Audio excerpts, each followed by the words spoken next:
Donc, bienvenue dans le webinaire C-Cubes et Supermoon sur le recrutement et l'engagement des millennials. Avant de commencer, est-ce que vous nous entendez bien? On va faire quelques tests techniques. Est-ce que vous nous entendez?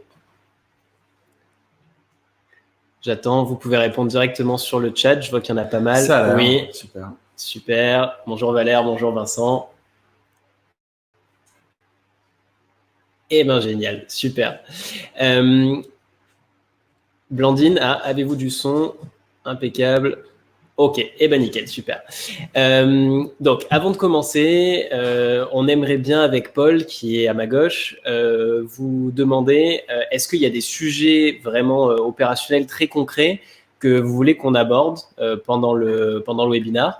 Vous pouvez les mettre directement sur le chat et nous, ça nous permettra de faire un webinaire un peu plus interactif qu'un long laïus qu'on ferait à deux.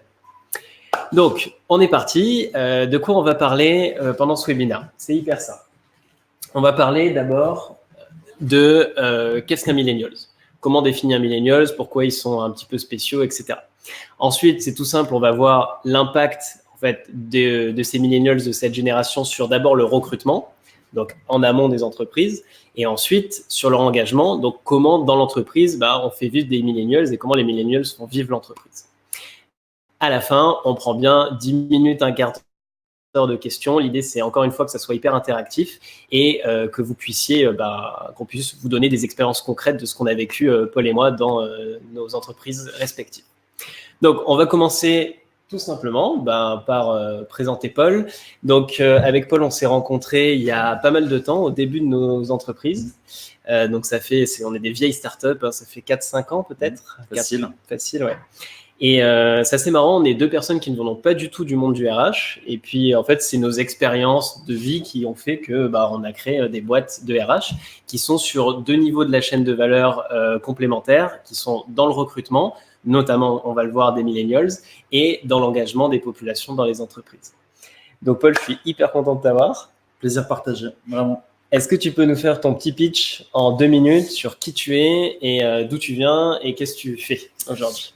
Alors, donc moi je m'appelle Paul Cassarino, déjà ravi d'échanger aujourd'hui.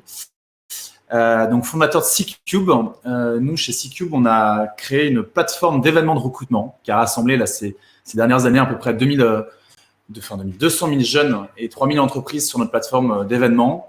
Grosso modo, on est parti de deux constats assez forts. Le premier, c'est que côté entreprise, la plupart des grandes boîtes allouaient beaucoup de ressources humaines et financières à aller physiquement à la rencontre des candidats sur les écoles, dans les universités, ce qu'on appelle faire des relations écoles.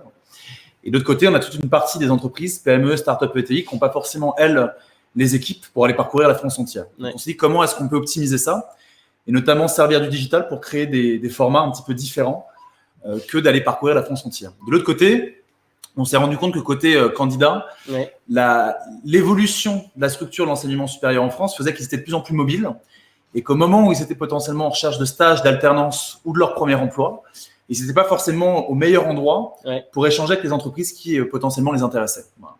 Donc, de ces constats, de ces contraintes, on a décidé de créer des nouveaux formats innovants d'événements et de rencontres entre candidats et entreprises, d'où l'idée de forum virtuel. L'idée est assez simple, c'est que pendant 10 jours, on réunit des candidats et des entreprises de manière extrêmement qualifiée pour qu'ils puissent échanger en visioconférence ou par téléphone et avoir ce premier échange. Voilà. On a créé plusieurs formats d'événements. Rapidement, on en a créé 3 principaux et je développerai peut-être ça plus tard avec des exemples concrets. On a créé des forums thématiques sur toutes les verticales du marché de l'emploi. Data science, marketing, sales, développement informatique, avec des candidats de plusieurs formations partout en France et à l'étranger. Des forums écoles, et ça on y reviendra, c'est une grande tendance, c'est qu'il y a des écoles qui ont de plus en plus de difficultés à avoir leurs candidats qui sont physiquement sur les campus. D'où l'idée de faire des forums virtuels pour ces écoles-là.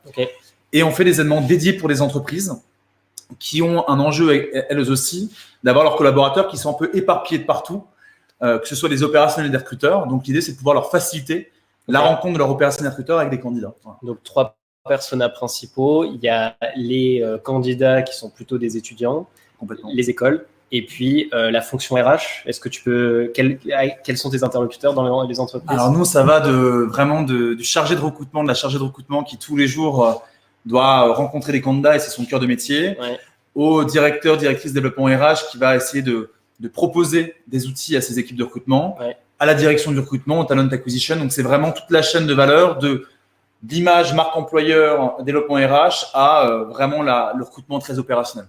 Ok, et bien super. Merci. Top. Merci beaucoup, Paul. Vous allez voir, il y a plein de similitudes en fait dans nos parcours. Quant à moi, je me présente rapidement. Je m'appelle Kevin Bourgeois, donc je suis CEO de Supermood. Je suis data scientist de formation, donc j'ai passé également des entretiens à l'époque et je n'étais pas du tout physiquement sur les campus. On a créé une plateforme Supermood donc qui permet de récolter le pouls des collaborateurs dans l'entreprise. Et derrière ce pouls, on met beaucoup de choses. On met leur engagement envers l'entreprise et on met tous les leviers qui sont inhérents à cet engagement. Donc, on mesure la reconnaissance, l'évolution, le sentiment d'impact, ce genre de choses. Et grâce à ça, ça permet à nos clients de piloter leur stratégie, leur marque employeur, leur recrutement, etc. en fonction de l'interne de l'entreprise et de ce qui s'y passe. Voilà. Donc, en gros, on ouvre la discussion. On a plusieurs produits qui sont derrière moi, ici. Vous avez une mesure unique de l'engagement régulière qui s'appelle le Super Score. Vous avez ensuite les super feedbacks qui permettent de détecter quels sont les leviers et de prédire quelles vont être les évolutions de ce score d'engagement. Et enfin, on a aussi un petit module assez sympa de reconnaissance en interne qui vous permet de créer de la reconnaissance entre vos collaborateurs et de voir quels sont les silos dans l'entreprise. Et ça, on fera un petit zoom dessus parce que la reconnaissance, vous allez voir, c'est un sujet assez fort chez les millennials, donc ça sera intéressant d'en parler. Côté client, on travaille avec plus de la moitié du CAC 40. On accompagne également des startups et des PME. Et aujourd'hui, on est positionné comme leader en France sur cette mesure justement régulière de l'engagement. Donc voilà pour qui on est. On va commencer rapidement sur, en gros, qu'est-ce qu'un millennial. Alors, quand vous regardez la définition des millennials, c'est assez marrant, c'est simple, c'est les gens qui sont nés entre 1980 et 2000. Un truc à préciser qu'on ne précise pas souvent, c'est le concept de millennials ou de génération Y ou génération Y. C'est quelque chose de très occidental. C'est-à-dire que quand on va parler millennials, on parle du monde occidental. Ce qui est important de comprendre sur les millennials, c'est que, en gros, c'est quelque chose de très macro, c'est-à-dire qu'on prend toute une population sur une génération de 20 ans, et cette population, elle a été marquée ou au contraire, elle a été épargnée de certaines choses. Donc, par exemple, quand vous regardez la page Wikipédia toute bête sur les millennials sont des gens qui n'ont jamais connu, par exemple, qui sont nés, par exemple, dans le sida, dans l'informatique, ce genre de choses, et qui n'ont pas connu des contextes de guerre, ce genre de choses. Et en fait, c'est des contextes très macroéconomiques qui, finalement, influencent toute une génération. Cette génération, elle est hyper importante. Pourquoi ? Parce que d'ici 2025, les 3/4 des travailleurs dans le monde seront des millennials. Donc, ce qui est sympa avec Paul, c'est que ça fait 5-6 ans que tu vois justement ces générations arriver sur le travail. Donc, tu vas pouvoir un petit peu aussi nous dire, est-ce qu'il y a des choses qui ont changé ? Est-ce que les millennials de 2000 sont un peu différents des 80 ? On va voir si tu as de la donnée là-dessus. Et en termes de perception, il y a 2 stats qui sont assez intéressantes. Je prends mes petites notes, mais il y a 79% des 18-30 ans qui ont une conception complètement différente, enfin qui pensent avoir une conception complètement différente du travail de celle de leurs parents. Donc la carrière, la fidélité à l'entreprise, c'est quelque chose qui est en fait complètement différent d'une génération à l'autre. Deuxièmement, il y a 82% des 18-25 ans en Europe qui voient l'essor des technologies comme quelque chose de très positif. Et ça, pareil, c'est en fait complètement novateur. Et du coup, on va un petit peu voir dans le recrutement ou dans l'engagement comment ça influe sur les politiques managériales, les politiques RH, etc. Est-ce que sur ces stats, Paul, tu as 2-3 trucs à ajouter ? Non, je pense que rapidement, moi, il y a quand même un prisme par lequel je pense qu'il faut quand même aborder ce sujet. On y reviendra. C'est que derrière Millennials, il y a quand même pour moi un marché du travail derrière qui est quand même à 2 vitesses. Ouais. Je ne mettrai pas les Millennials tous dans le même sac, notamment quand on parle de recrutement. Ouais. Il y a ceux qui ont un rapport au marché de l'emploi qui est très compliqué. Et à la limite, on en reparlera peut-être une prochaine fois. L'enjeu est plus l'enjeu de formation que l'enjeu d'engagement ou l'enjeu même d'insertion sur le marché. Mm-hmm. Et malheureusement, je pense que c'est pas de cela dont on va parler aujourd'hui parce que on est plutôt tourné côté entreprise avec des enjeux de recrutement et de fidélisation. Ouais. Donc, c'est pour des candidats qu'elles recherchent. Mm-hmm. Mais voilà, donc il y a quand même une partie des millennials qui ont un rapport au marché de l'emploi qui est difficile, qui est même très, très difficile, même en France et dans pas mal de pays occidentaux. Ouais. Et puis, il y a une autre partie de ces millennials qui sont justement, on va y revenir, dans une position de force en ce moment. Ce qui n'a pas toujours été le cas ces 10 dernières années. Ouais. Et voilà. Donc, c'est juste pour ça, je pense que je séparerais ces deux segments derrière millennials qui sont très inégalitaires dans leur rapport de force par rapport aux entreprises avec un grand E. Ça peut être aussi les organisations publiques. Ouais. Donc, moi, je dirais ça.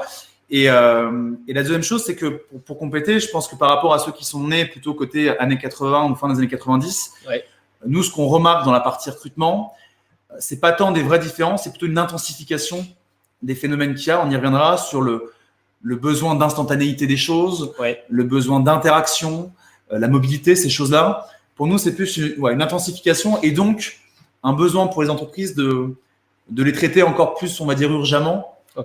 Voilà. C'est plus ça qu'on observe que une vraie différence de je suis né fin des années 80, fin des années 90. Ok. Je pense que tu as raison sur ce côté. Les millennials ne sont pas tous les mêmes. Et les millennials, ça se résume à 20 ans, une génération de 20 ans. Derrière ça, en fait, je pense que comme ça va constituer 75% de la force de travail, globalement, il faut avoir un petit peu de granularité. Parce qu'on ne peut pas traiter toute une génération de la même façon. Et tu dis que malheureusement, on va parler que des millennials qui ont un accès simple au travail, etc. Je pense que ça serait bien pendant le webinaire justement de faire la distinction. J'ai pas mal de trucs aussi sur l'engagement. On voit que selon le métier, selon la classe socio-professionnelle, etc., beaucoup de choses changent. Et c'est un peu d'ailleurs le cœur de mon message qui est il ne faut pas traiter les millennials de la même façon. Donc ça va servir parfaitement mon propos. Top. Alors, on va rentrer dans le vif du sujet. Check. Alors, c'est juste avant, pour l'état des lieux. Donc, pour toi, sur le recrutement des millennials, quels vont être les 3 points de friction qui vont être les plus importants ou au contraire, les points qui vont permettre d'améliorer le recrutement des millennials? Si tu peux nuancer ta réponse justement sur les gens qui ont du mal à avoir accès à l'emploi ou pas, ça peut être top. Bon, je pense qu'il y a évidemment énormément d'axes à développer. On y reviendra. J'ai vu la question de Marine sur l'effet diva de certains candidats. Pareil, je pense qu'on parle d'un segment très précis des candidats. Moi, les 3 axes dont j'ai envie de vous parler, qui reviennent souvent et qui sont souvent, on va dire, à l'origine de notre création d'entreprise. La première, c'est ce besoin d'instantanéité, de réduire les process. Je pense que c'est quelque chose d'extrêmement fort. D'ailleurs, il y a une étude qui est sortie récemment par les Échos qui montre que en fonction du moment où on propose une offre à un candidat par rapport au dernier entretien, c'est-à-dire le jour J, une semaine après ou 2 semaines après, le taux de conversion des candidats qui acceptent est évidemment extrêmement fort à partir du moment où on se rapproche de la date de l'entretien. Je crois que si mes chiffres sont bons, on est à 90% de taux d'acceptation des candidats pour un premier emploi ou un stage lorsque la proposition est faite le jour J. Et on chute à 5% d'acceptation quand c'est fait après 2 semaines. Donc là, on est évidemment plutôt à la fin du process de recrutement. Mais je pense que le message principal, et j'y reviendrai, c'est qu'aujourd'hui, il y a un besoin des candidats que les choses aillent vite. Voilà. Alors évidemment, on est dans il ne faut pas tomber dans l'écueil de faire passer non plus des process qui dureraient 2 fois un quart d'heure pour recruter quelqu'un, parce que je pense qu'il y a en même temps ce besoin d'exigence, de professionnalisme qui reste présent chez les millennials. Mais en tout cas, il y a ce besoin qu'il y ait la visibilité sur le process, que le temps alloué au process soit optimisé. Il y a encore aujourd'hui beaucoup trop d'entreprises qui, soit pour des contraintes organisationnelles et internes, ont du mal à s'adapter à cette temporalité, soit tout simplement n'ont pas pris conscience de ça. Notamment, je sais que beaucoup de recruteurs ont des enjeux avec leurs opérationnels qui sont à la fois extrêmement pris par le business quotidien, et qui en même temps se rendent pas compte de l'impact qu'ils peuvent avoir dans la disponibilité qu'ils vont donner à des recruteurs pour donner le go final sur un candidat. Donc le premier axe, je dirais que c'est ce besoin de process. Que ça veut dire concrètement, c'est d'essayer de revoir tout ce qu'on appelle le user flow, donc le parcours utilisateur, le parcours candidat lors du process d'entretien, pour se dire, si moi j'étais candidat de l'autre côté, quel rythme et quelle temporalité ferait que j'aurais une expérience candidat qui soit de qualité. Donc ça, c'est le premier axe. Vous me direz assez classique, mais empathique, du coup. Empathique sur la capacité à se mettre à sa place. Donc c'est le premier point. Je pense que la meilleure façon pour donner un petit conseil activable, c'est vraiment de poser la question aux personnes qui vous ont rejoint et de savoir aujourd'hui, dans l'expérience qu'ils ont vécue entre le moment où ils ont eu un premier point de contact et le moment où ils ont été recrutés, quels sont les temps où ils ont le sentiment de subir le process plutôt que de le co-construire avec vous. Et je pense qu'il y a un vrai besoin de co-construction. Et nous, par exemple, en tant que start-up, c'est quelque chose qu'on essaie vraiment de mettre en avant, qui est de proposer en fait le process au candidat plutôt que de lui expliquer que c'est comme ça, que ce ne sera pas autrement. Je rebondis là-dessus. Ce qui est génial quand tu cites l'étude, c'est qu'on voit déjà qu'on a de la data. C'est-à-dire que des gens se sont posé la question combien de personnes on perd ou on gagne, entre guillemets, en fonction du temps de réponse. Et ça, c'est top parce que c'est déjà une vraie démarche analytique en fait, du process. Et deuxième truc, c'est ce dont tu parles, c'est cette boucle de feedback qui est hyper importante. Donc, je prêche complètement pour ma paroisse. Et sans avoir le feedback du candidat, en fait, sur ce qu'il vit, impossible en fait, d'améliorer le sujet. Et donc, nous, ce qu'on constate côté engagement, c'est qu'il faut toujours faire cette balance entre de la data brute, mais qui ne se résume pas à tout. C'est-à-dire que si j'écoute ton étude, je fais deux entretiens d'1 quart d'heure et il y a tout le monde qui revient chez moi. Et ce côté qualitatif, en fait, qui vient justement faire ce côté antimétrique et qui permet d'améliorer le sujet. Complètement. Voilà, donc ça, je pense que c'est quelque chose qu'on partage. Moi, le deuxième axe qui est très fort, qui est, on va dire, moins... qui est comportemental, mais qui est aussi très structurel, c'est la mobilité. Ok.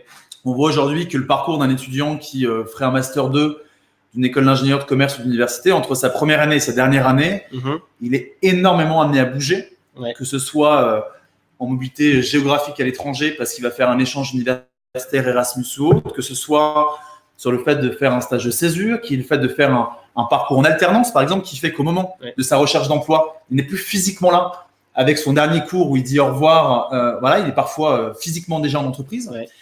Donc ça pose un vrai enjeu pour les candidats et donc pour les entreprises, c'est que le contexte de recherche d'emploi, l'espace spatio-temporel de recherche d'emploi peut être amené à changer en permanence. Ce que ça veut dire, c'est que l'endroit où on était amené à capter les candidats, à les rencontrer, change.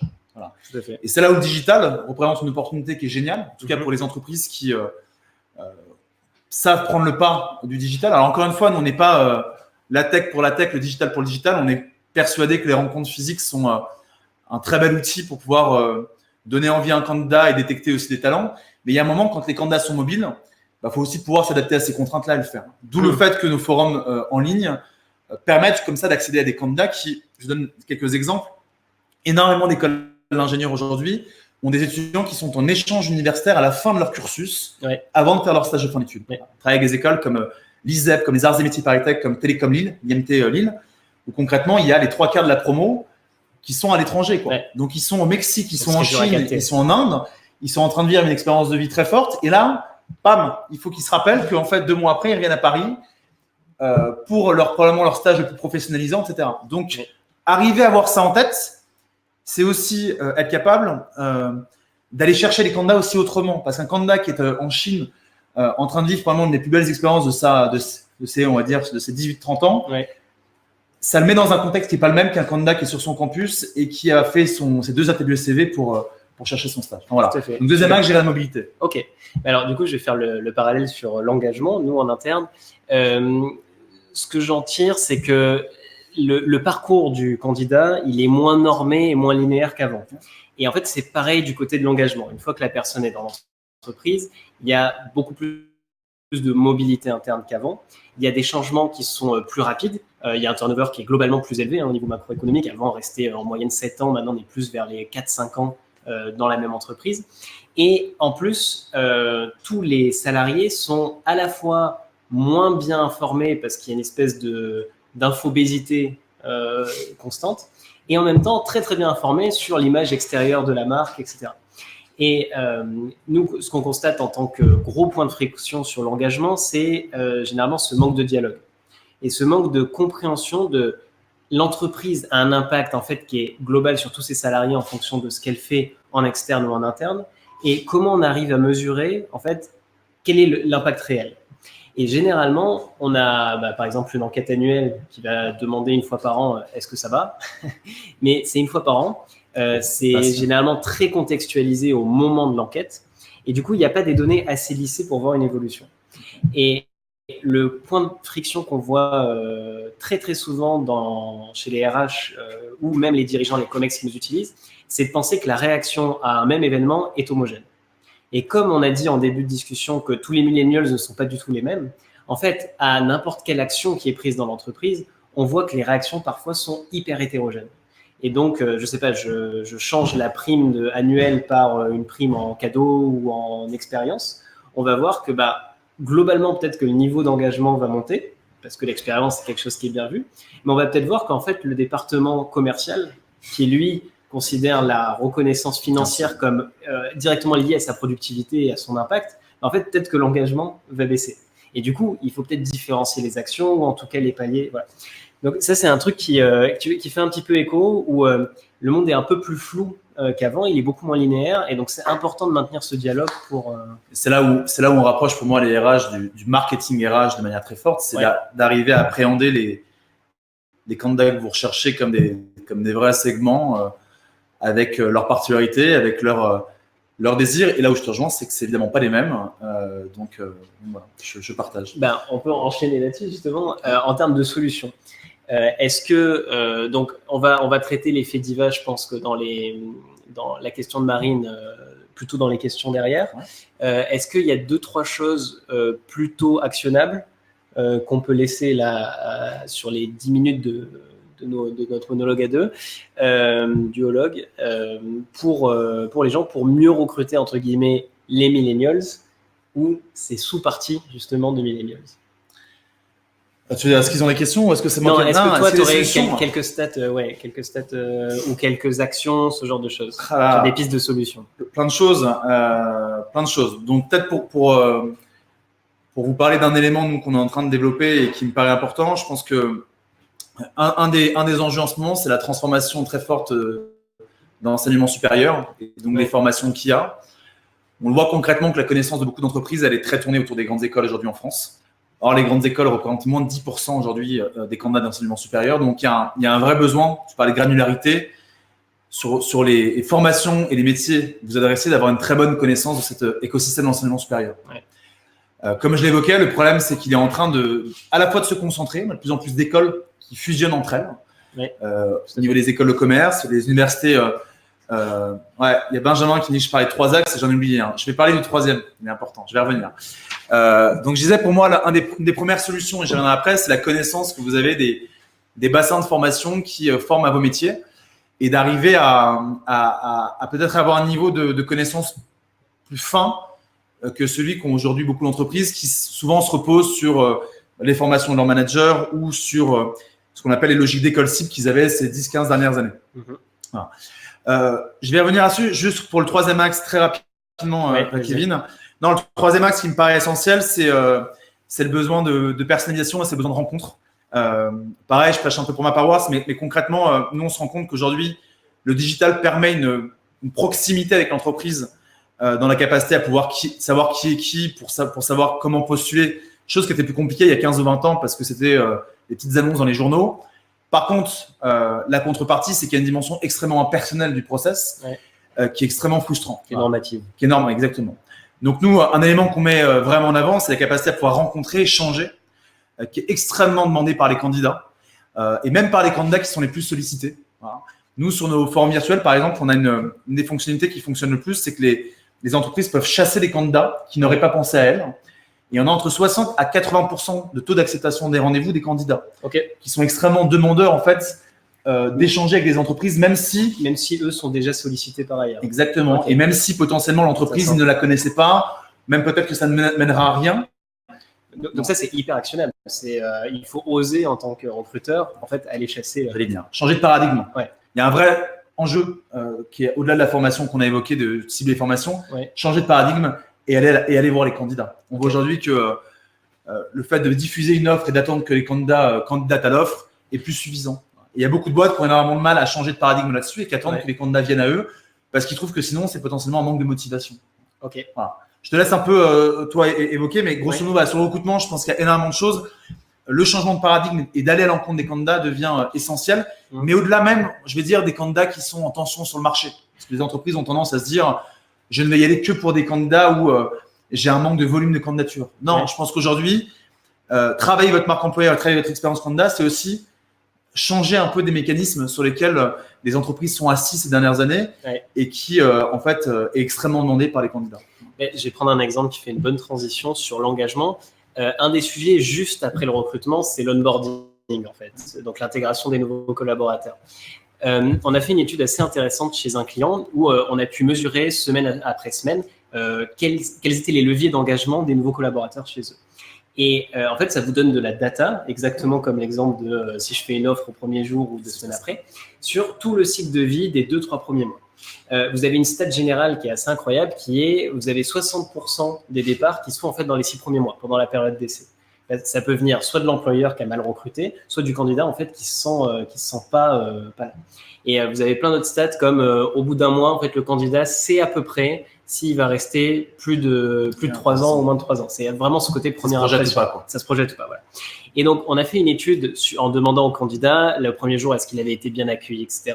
Première semaine, est-ce qu'il s'est intégré dans son équipe, est-ce qu'il a pris son poste, etc. Et en fait, on s'est rendu compte qu'il y avait des gros trous dans le processus d'intégration. Et donc, on travaillait avec l'équipe d'onboarding. Et on a trouvé au bout en fait, de 2-3 semaines un trou énorme. Ce trou, il venait du fait qu'il y avait 2 spécialisations possibles pour les candidats, enfin pour les nouveaux collaborateurs. C'était des collaborateurs qui étaient assez peu qualifiés, qui étaient dans des centres d'appel. Et en fait, on s'est rendu compte qu'il y avait soit la spécialisation centre d'appel support, soit centre d'appel commercial. Et en fait, le commercial, il y avait un variable. Et donc, c'était au début plus attractif pour les gens. Donc, en gros, vous aviez cette compétition qui se créait entre des promotions entières. Voilà. Et en travaillant, on s'est rendu compte que ce n'était pas le problème, le processus d'onboarding, c'était le processus de sélection en amont. Et donc, on a changé les fiches de poste, les façons d'aller chercher le candidat. Et en fait, grâce à ça, l'intégration des collaborateurs s'est faite beaucoup mieux et ils ont réduit le turnover, etc. Et donc, c'est assez marrant parce qu'on voit parfois on travaille sur un process interne et qu'en fait, le problème est aux interfaces, et en amont ou en externe. Et ce qui m'amène aussi à une transition sur la marque employeur dont tu parlais. J'ai regardé un petit peu avant le webinar les questions les plus corrélées chez Supermood avec l'engagement. Donc, c'est des questions qualitatives ou quantitatives sur les gens sont engagés et les leviers principaux sont tata et tata. Sur les générations Y, ce qu'on voit, c'est 3 questions qui sont extrêmement corrélées. C'est la fierté d'appartenance à l'entreprise, et ça qui est un mix entre l'image extérieure de l'entreprise et également, moi, est-ce que j'ai un impact dans mon entreprise? Deuxièmement, c'est assez marrant, j'étais surpris, c'est est-ce que je m'amuse au travail? Et je m'amuse au travail est dans le top 8 des questions les plus corrélées. Donc, il y a cette question en fait de fun, etc. C'est ludique. Voilà, le côté ludique qui est hyper important. Et j'imagine, j'extrapole un peu, mais dans le process candidat, ça doit être pareil. Et ensuite, il y a la reconnaissance. Et la reconnaissance, je suis allé un petit peu creuser. Et dans la reconnaissance, on voit que c'est pas forcément une reconnaissance monétaire, mais plus une reconnaissance intrinsèque, selon 2 axes. Un, on me reconnaît quand j'ai fait du bon boulot. Donc, c'est je donne et je reçois intrinsèquement. Mais également, il y a un autre axe, ce qui est l'équité et la justice. C'est-à-dire que chacun dans mon entreprise et dans mon équipe est reconnu à sa juste valeur. Donc, pas de politique, pas de passagers clandestins, ce genre de choses. Moi, par rapport au collectif, quoi, pas simplement… Exact, voilà. Et donc, je trouve que par rapport à ce qu'on voit, ça tue un petit peu, chez Supermood, donc c'est quand même basé sur des millions de réponses, ça tue un peu ce mythe du millennials égocentrique, très centré sur lui, qui est très, très demandeur. Là, on voit dans les 3 questions que c'est quand même quelque chose qui est plus tourné vers le collectif, vers j'ai envie d'appartenir à une boîte qui, dans son tout, en fait, apporte quelque chose. Et sur la marque employeur, c'est hyper important d'utiliser un petit peu le bio de Danone qui est quand ça va bien à l'intérieur, ça se voit à l'extérieur. Et donc, sans dialogue régulier avec ce qui se passe en interne, très difficile pour, je trouve, la marque employeur de travailler sur les vraies forces. Et le risque, en fait, de travailler sur les mauvaises forces, c'est que quelqu'un rentre et puis finalement parte très vite parce qu'il y a une incohérence. Est-ce que tu as un dernier petit truc à ajouter sur des tips? Non, à part que ce qu'on partage avec Kevin, c'est qu'on a envie de vous apporter éventuellement des clés un peu activables pour votre quotidien. Donc, si vous avez des problématiques du moment estival sur lesquelles on peut, avec beaucoup d'humilité, vous apporter des réponses, on sera ravis. Voilà, n'hésitez pas. Parfait. Donc, on va prendre quelques questions. Je pense qu'on peut commencer directement sur la question comment éviter l'effet diva que nous a posé Marine. Donc, je suppose que c'est pour des métiers qui sont demandés, plutôt qualifiés ou plutôt rares. Est-ce que Paul, toi, tu as quelques… Déjà, c'est pour quel profil, Marine, cet effet diva? Est-ce que c'est c'est une approche un peu générale que vous avez avec les candidats, c'est-à-dire que tout le monde, vous ressentez ça de manière globale, ou est-ce qu'il y a on parlait de segments un peu de candidats, est-ce qu'il y a des typologies de candidats chez lesquels vous ressentez cet effet divers? Si vous me parlez des profils tech, ce serait pas surprenant parce qu'il y en a pas mal qui en parlent de ce côté-là. Ouais. Mais est-ce que c'est aussi pour d'autres populations? Ça peut être intéressant de savoir. Pour peut-être reprendre la question après. Ouais, on reprendra la question après, le temps que Marine nous réponde. Je regarde les questions. Alors, Héloïse, quid du home office? Est-ce que ça se market bien? Et si c'est quelque chose qui est pratiqué dans notre boîte, est-ce que les millennials y sont sensibles? C'est une bonne question. Moi, je peux répondre d'un côté interne, engagement. C'est quelque chose qui se market bien. Ce qui se market, la notion, c'est la flexibilité du travail. Le home office en est une dimension. Mais ce qui est hyper important, ce qu'on remarque, c'est vraiment la flexibilité en interne. C'est-à-dire que je puisse un petit peu adapter mes horaires, que je puisse travailler parfois de chez moi, que je puisse changer de bureau, etc. Le home office est une solution à ça. Elle est moins demandée globalement par les gens et elle a moins d'impact sur l'engagement que la flexibilité. Donc, par exemple, une jeune maman ou un jeune papa vont préférer pouvoir commencer à 10h ou finir à 17h pour aller chercher les enfants. Plutôt que travailler en fait toute la journée à la maison. Donc ça, c'est statistique. Maintenant, est-ce que ça se market? Je pense que oui, ça se market dans le sens où c'est une politique de responsabilisation des collaborateurs et ça plaît aux collaborateurs parce que c'est une notion d'impact et de confiance. C'est-à-dire que vous pouvez travailler en extérieur chez vous, où vous voulez. Tant que vous faites votre travail, c'est quelque chose qui est bien.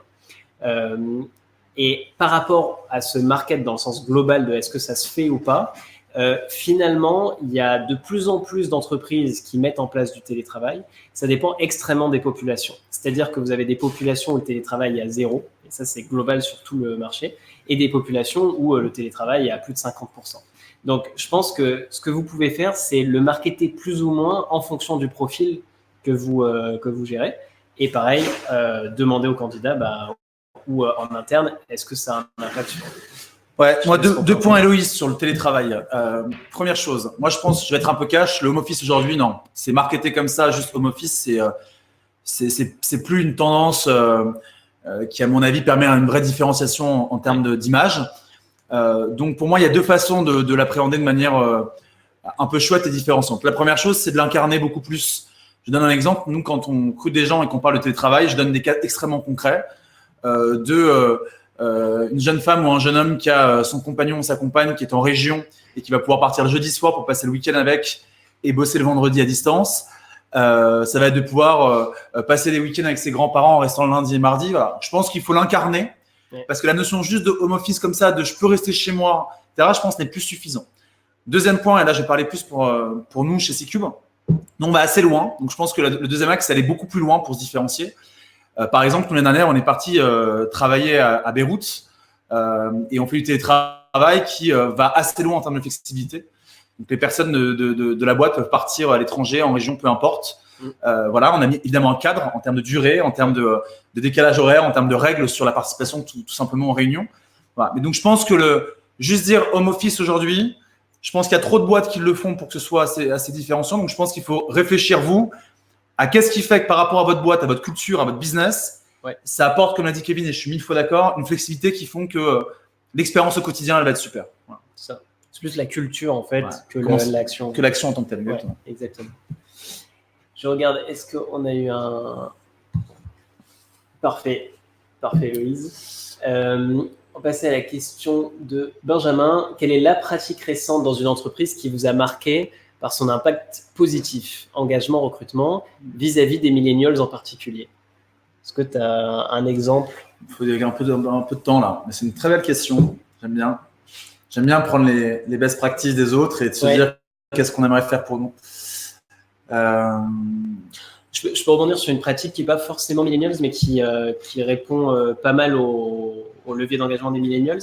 On a une entreprise cliente qui fait 10 000 personnes, donc c'est déjà une belle entreprise, qui a fait le don de congés entre collaborateurs. C'est-à-dire que chaque collaborateur peut donner ses congés à quelqu'un qui en est dans le besoin. ça soit pour, je sais pas, une paternité, pour une maladie, pour ce genre de choses. Et donc, ça crée une solidarité aussi au niveau des congés entre les collaborateurs.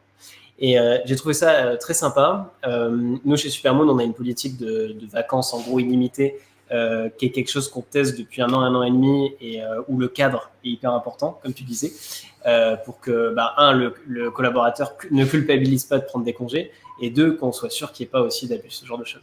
Et là, je trouvais ce côté de don entre collaborateurs qui était une belle idée. Je ne sais pas vraiment si ça a un impact, on ne l'a pas encore mesuré, on est en train de le mesurer, mais je trouvais l'impact assez sympa. Ouais, c'est pas simple. Je vais pas vous mentir, Benjamin, j'ai pas de choses là qui me viennent en tête. Je dirais qu'il y a quelque chose que je suis, moi, à titre personnel, en tant que directeur général d'entreprise, c'est des boîtes là qui enlèvent tout salaire variable pour toutes leurs équipes, notamment pour les équipes commerciales. Et j'avoue que c'est typiquement le genre de sujet, je trouve qu'on est à mi-chemin entre l'ancienne génération où je vois que des amis de mes parents ou autres ont fonctionné avec cette logique de carotte qui était un levier qui allait driver leur motivation, et où je me pose sincèrement la question, même sur ces métiers dont on parlait tout à l'heure de commerciaux, à quel point ça crée de la valeur ou au contraire ça en détruit dans une organisation. Donc je dirais pas qu'il m'a marqué par son impact positif parce que je suis pas encore convaincu de l'impact positif, mais qui en tout cas que j'observe de près parce que j'ai moi-même des convictions de base là-dessus que je suis en train de titiller, de challenger. Voilà. Donc je réponds à moitié à la question, Benjamin, mais voilà ma réponse. Il y a également, j'y pense, sur quelque chose de très millennials, justement, enfin, jusqu'à 35 ans. Il y a des sujets de mobilité interne, ce côté start-up dans les grands groupes qui fait toujours rêver. Tout est plus cool en start-up. Ce qui est un mythe, hein, ça dépend. Il y a des choses plus cool, des choses beaucoup moins. Et donc, il y a des programmes qui se lancent. Je pense à Capgemini qui a lancé ça, notamment, ou des start-up comme Oscarage qui font du prêt de salariés. Et le prêt de salarié, c'est je prends un collaborateur de mon entreprise, du grand groupe, et je l'envoie dans une start-up pendant entre généralement une semaine, voire jusqu'à un mois, travailler gratuitement pour la start-up. Et donc, le bénéfice pour l'entreprise, c'est qu'au lieu de payer une formation à l'entrepreneuriat, là, c'est juste payer le salaire, entre guillemets, du collaborateur formé et il se forme sur le terrain. Pour le collaborateur, ça lui donne un air frais, ça lui permet globalement de changer son quotidien. Et quand il revient, il a plein d'idées. Et pour la start-up, il y a quelqu'un qui travaille. Tu l'as fait ? Et on l'a fait 2 fois. On l'a fait aussi. Et à chaque fois, ça a été, même 3 fois. Et ça a été des belles expériences. Sur les 3 fois, une fois où, en gros, la personne a compris que les startups n'étaient pas pour elle. Et je pense que c'est une belle expérience parce qu'on peut vivre dans le fantasme de tout est parfait. Et finalement, il y a des contraintes on travaille un peu n'importe où, on est quand même assez désorganisé, rapide, ce genre de choses, où parfois des gens préfèrent prendre le temps. Sur les 2 autres, au contraire, ils sont retournés dans leur grand groupe et ils sont évolués dans des postes d'innovation, ce genre de choses. Une personne qui était en RH, justement, et qui a lancé plein de projets en RH et qui comprenait comment bien travailler avec une startup parce qu'elle avait vécu de l'intérieur. Et l'autre, justement, chez Capgemini, qui a travaillé sur plein de trucs. Donc, je ne sais pas si ton expérience est la même.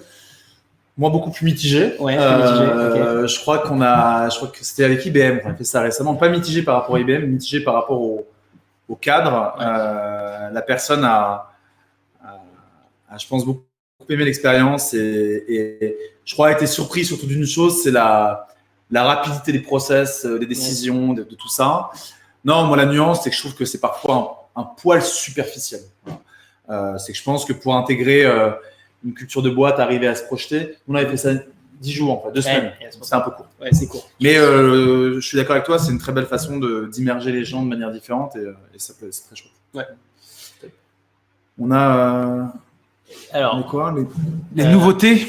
Benjamin, quelles sont les nouveautés, actualités côté Supermoon et C-Cube qui s'inscrivent dans ces changements dans le monde du travail? Allez, vas-y, attaque. Nouveauté Supermoon. J'attaque les nouveautés Supermoon. Qu'est-ce qu'on a de récent qui peut être intéressant? On a sorti un benchmark, qui est le plus gros benchmark en France sur l'engagement. Ça fait quelques mois, ça fait 3-4 mois. Et en fait, ça vous permet de vous situer justement par rapport à la normalité, entre guillemets, par rapport à la moyenne. C'est quelque chose qui est hyper important pour nous parce que ça permet pour nos clients de situer dès le premier audit, savoir est-ce qu'ils sont vraiment en dessous de la barre, est-ce qu'ils sont au-dessus, etc. Et en fait, ça a plein de déclinaisons. Ça a des déclinaisons en interne, quand on est en dessous de la barre, on peut le faire progresser. mais également en externe, par exemple sur la marque employeur, où on va plutôt mettre en avant les choses sur lesquelles on est très bon et on va plutôt soit assumer totalement les choses sur lesquelles on est mauvaise, parce que ça ne fait pas partie de la culture de l'entreprise, ou au contraire, on va essayer de travailler dessus. Bosser dessus. Et on pousse d'ailleurs dans nos clients qui ont Supermood, on les pousse dans les process de recrutement à être très transparents en disant, bah voilà, on est bon là-dessus, là-dessus, là-dessus, on n'est pas bon là-dessus, là-dessus. Et en fait, ça crée par rapport au candidat quelque chose de très, très frais.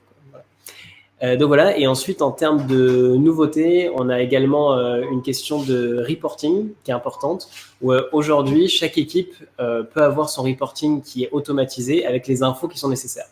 Et donc, ça permet notamment, par exemple, à des managers d'avoir exactement les infos qu'il faut pour mieux piloter leurs équipes en fonction de l'évolution de l'engagement de ces équipes, en fonction des leviers, etc. Et ça, ce côté reporting personnalisé, c'est un truc qui se voit pas beaucoup sur le marché et qui permet de faire gagner un temps fou et surtout de communiquer vachement plus facilement. Donc voilà, et après, il y a plein de belles choses qui arrivent pour septembre. On travaille vachement dur cet été pour préparer plein de trucs avec des campagnes contextuelles, enfin voilà. Mais ça, il faudra revenir en septembre pour que je vous l'annonce. Cool. Nous, plein de choses, quotidien d'une boîte qui se développe. Je dirais, il y a un axe qui est un peu notre axe 2019 chez C-Cube. Je vous en ai beaucoup parlé en introduction, c'est qu'on développe à fond la partie forum école virtuelle. On a signé plus de 50 écoles. Là, on a 100 événements écoles qui arrivent sur 2019-2020. Avec, comme je disais, des écoles qui ont des enjeux de candidats qui ne sont pas physiquement là. Donc, typiquement, on fait le premier forum virtuel de l'école 42. On a 250 développeurs informatiques. Ouais. On fait pas mal l'école de commerce. On fait le premier forum virtuel de l'ESCP Multicampus avec des candidats qui sont à Paris, Londres, Berlin, Madrid et Turin. Voilà. Les arts et métiers ParisTech, pareil, sur 8 campus en France. Donc, toutes ces écoles-là, ce qui est très chouette, c'est qu'on est en train de déployer ça. Là, on fait, je vous dis, une centaine d'événements sur 2019-2020. Et l'objectif, c'est qu'on soit à peu près à 300 événements d'ici 1 an et demi. Donc, c'est le gros axe C-Cube, c'est de vous permettre de toucher les candidats sans aller arpenter la France physiquement toute l'année. Même si l'idée, c'est que les entreprises puissent continuer à le faire. Mais de pouvoir compléter avec une partie digitale. C'est ça notre gros focus, c'est notre grosse nouveauté qu'on est en train de développer. Super. Bon, c'est assez ambitieux, ça fait plus d'un forum par jour. Ouais. Alors, évidemment, il y a des périodes où c'est concentré, mais bien sûr, c'est délire. Super. Bravo pour la croissance. Super. Est-ce que vous avez peut-être une dernière question sur le chat? Il nous reste 2 minutes. Ça a l'air bon. Parfait. On espère qu'on a été clair, que vous avez apprécié. N'hésitez pas à nous laisser des commentaires pour qu'on s'améliore de webinaire en webinaire. Paul, ça a été top de te recevoir. Plaisir vraiment partagé. On s'en refera. On s'en refera, ouais. Et voilà. Et puis, n'hésitez pas s'ils ont des questions sur LinkedIn, par mail. Voilà. La troisième mi-temps, comme on dit. La troisième mi-temps, ouais. On est disponible. On va vous laisser nos emails dans le chat. Vous allez aussi recevoir la replay du webinaire. Si vous voulez la transmettre, n'hésitez pas. Si vous avez des remarques, vous pouvez nous les faire par retour de mail et on est là pour répondre à toutes vos questions. Et top. Merci. Merci beaucoup, Paul. À bientôt, tout le monde. Au revoir.